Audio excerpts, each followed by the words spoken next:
السلام علیکم ناظرین کرام۔ آج کا موضوع ہے اگر ایسا نہ ہوتا تو تم پرواز سے قطعاً عاری رہ جاتا۔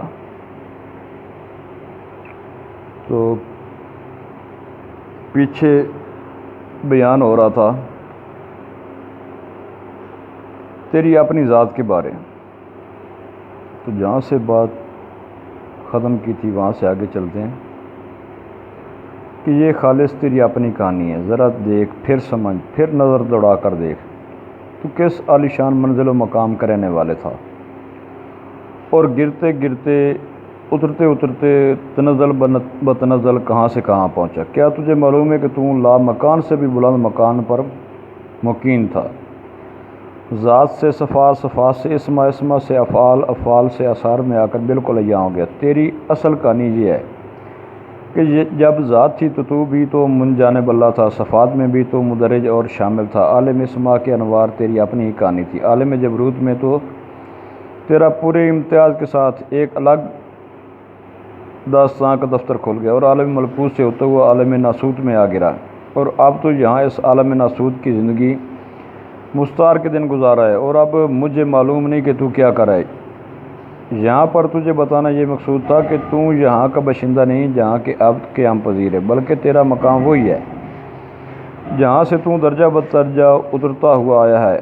آیا کچھ خیال شریف میں، سو انسان وہ ہے کہ یہاں آ کر پھر اسی طرح درجہ بدرجہ واپس اپنے اسی مقام پر پہنچ جائے جہاں سے کہ اس کی اصل ہے۔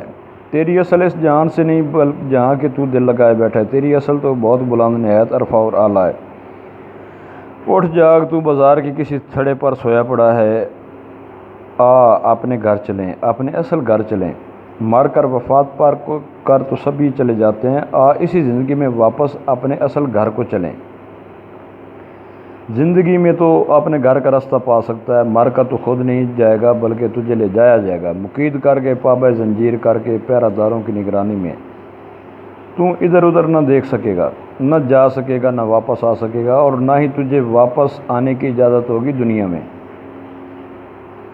میرے نادان دوست، وقت نہیں ہے، آج جلدی یہاں سے جلدی بھاگ چلے۔ میرے سمجھدار بھائی، اس بات کو اچھی طرح جان لے کہ زندگی میں سچ مچ انسان اپنے اصلی قدیمی ازلی مقام پر پہنچ سکتا ہے۔ انسان اشرف المخلوقات اسی وجہ سے کہلایا گیا کہ اس میں اصل سے ہی اپنے اصل تک پہنچنے کی صلاحیت ودیت کر دی گئی ہے، اور انسان بخوبی بحسن طریق سے اپنے اصل تک پہنچ سکتا ہے۔ اگر یہ واقعی ایسا نہ کر سکتا ہوتا تو ہم کبھی بھی تجھے یہ مشورہ نہ دیتے، اور نہ ہی یہ تصنیف لکھنے کی نوبت آتی۔ یہ تصنیف اس لیے لکھی جا رہی کہ شاید تو سمجھ جائے اور تیرا اس سے بھلا ہو جائے، اور اگر تو اب بھی خواب خرگوش سے بیدار نہ ہوا تو پھر میں اکیلا تجھے سوتا چھوڑ کر چلا جاؤں گا۔ پھر تو اسی وقت جاگے گا جب وقت گزر چکا ہوگا، اور کف افسوس ملتا ہوا رہ جائے گا۔ دراصل اس میں تیرا قصور بھی نہیں، اور ہے بھی تو بے قصور اس لیے ہے کہ تجھے عالم باطن میں آنا جانا نہیں آتا، اور نہ ہی تیرے دل میں خوابیدگی کی وجہ سے کوئی بیداری پیدا ہوتی ہے، اور مورد الزام اس لیے کہ تیرے دل میں جانے کی آرزو بھی پیدا نہ ہو سکی۔ تو اتنا بھولا کہ تو نے اپنے روح و قلب کو بھی گھٹ گھٹ کے مار دیا۔ تو نے اپنے دل کی آواز پر بھی کان نہ دھرے۔ دل انسان کو کبھی غفلت کی طرف مائل نہیں کرتا، بلکہ آدمی بذات خود دل کی آواز کو زبردستی دبا کر گناہ کرتا ہے۔ تیرے بار بار کی تکرار سے بیچارہ تیرا دل بھی تھک کر خاموش ہو گیا۔ خدا کے لیے اپنے اچھے دل کی دوبارہ بات سن، اور پھر دوبارہ کمر ہمت باندھ کر اٹھ کھڑا ہو اور مصروف کار ہو جا۔ اگر تو میرا نہیں بنتا نہ بن، اپنا تو بن۔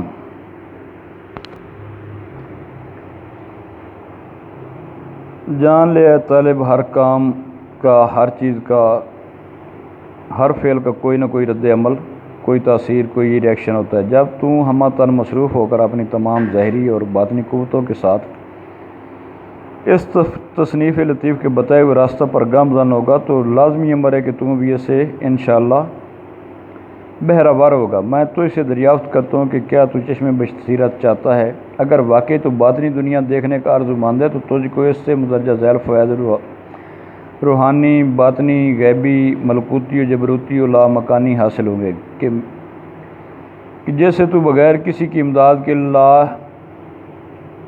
محتاج ہو جائے گا، اس وقت تیری تمام کیفیتیں دور ہو کر تو خوش بخت ہو جائے گا اور در بدر کے سوال سے تیری جان چھوٹ جائے گی۔ کیا تو اپنے اصل کی طرف لوٹنا چاہتا ہے تو اس سے تجھے اپنے اصل کی طرف راضی ہونے کا راستہ مل جائے گا۔ اس تصنیف لطیف کے علم العین کے راستہ پر چلنے سے تیری باطنی پرواز جاری ہو جائے گی۔ ایک دن ایسا آئے گا کہ تم اپنی مرضی سے جس وقت جی چاہے باطنی پرواز کرے گا اور جس وقت چاہے واپس ظاہری دنیا میں آئے گا۔ یہ باطنی پرواز جب تجھے حاصل ہو جائے گی تو کوئی تو اسے سلب نہیں کر سکے گا، چھین نہیں سکے گا۔